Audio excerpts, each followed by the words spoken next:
কত করে করেন? 400। ও আরে 400। এত প্রোডাকশন, সমস্যা হয় না? কোনো সমস্যা নাই, ভালাই।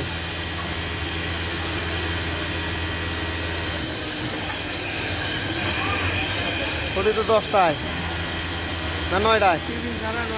হ্যাঁ, টিফিন ছাড়াই 9টায়। ভালোই না, একদিক দিয়ে ভালোই হয়েছে। 9টায় ছুটি, 10টায় নাই, 1 ঘন্টা আগে যাওয়া। প্রতিদিন টিফিন খাইতো হইলে সমস্যা হয়েছে। হ্যাঁ, যেগুলো প্রতিদিন টিফিন খাইতো ওগুলোর 1 ঘন্টা কম হইলে টিফিন পায় না। ও